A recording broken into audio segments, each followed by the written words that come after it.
I'm back! Road Rant's on! Game of Thrones. That's right. Oh, the Battle of Winterfell was last night. Woo! For full disclosure, I gave the episode a 9 out of 10.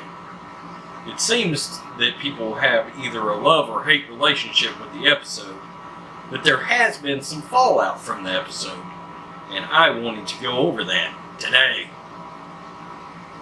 This is by way of Dark Horizons.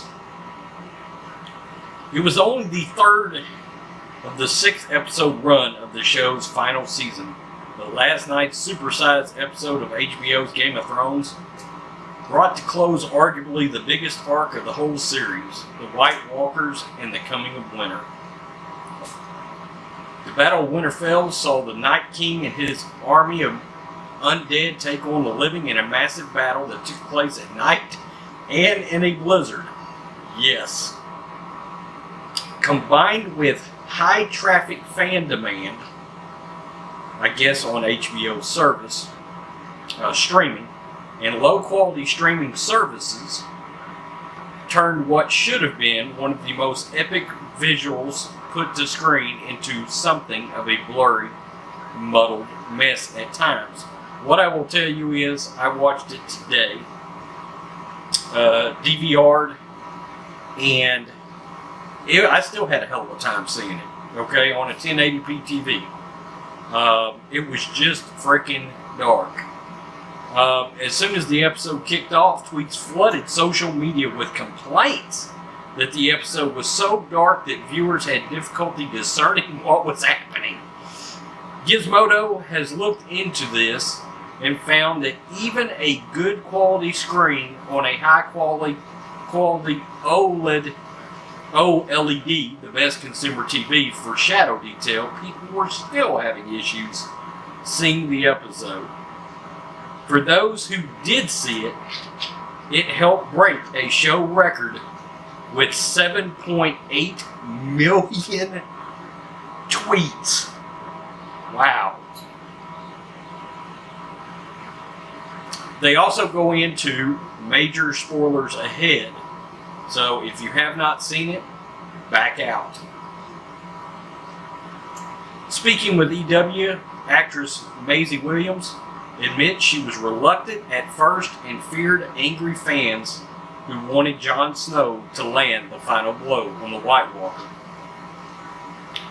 Or the Night King, in other words. I immediately thought that everybody would hate it. The area doesn't deserve it. The hardest thing is in any series is when you build up a villain that's so impossible to defeat and then you defeat them.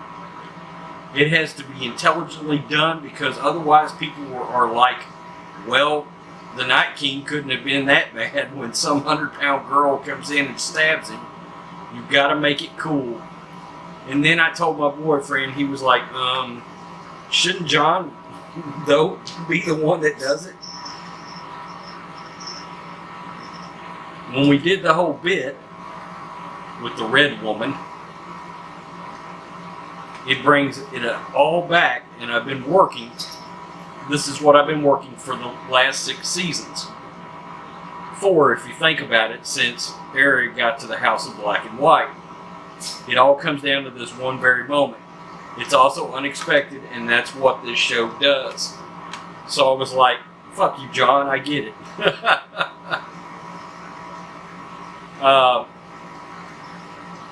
Kit Harington did also comment on the subject.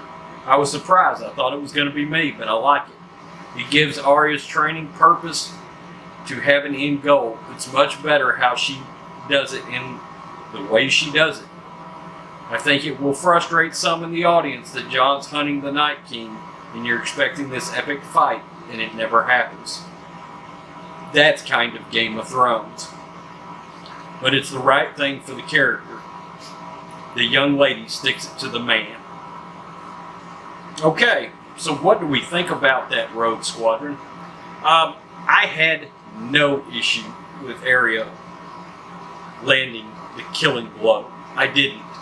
I didn't see it coming at all. It has been compared to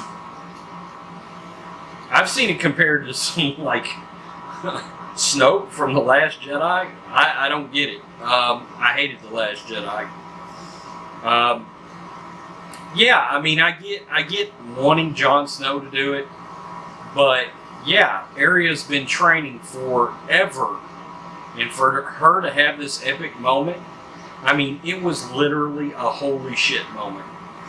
And the other thing I will say, I'm not going to do a review of it, but what I will tell you is I thought the episode was a 9 out of 10. My big issue was being able to see it. I agree with that narrative. I mean, it was fucking dark, real dark. I was like, God, I can't hardly see what's going on. And I understand it's in the winter, and I understand all of that, but I mean, still, I'd love to be able to watch the episode. But there was almost no dialogue, and this thing kept my attention. Like, I think at one point I actually had heart palpitations. I was like, holy shit, holy shit, holy shit, holy shit, holy shit. You tell me what you think, Rogue Squadron. Do not forget, tomorrow night, 6 p.m., The Dog Show, John Matrix, Rhodes Rants. Tuesday Night Live, we will talk Cobra Kai Season 2, Star Wars The Rise of Skywalker, and who should be in the Avengers from now on. Peace, I'm out. Till next time.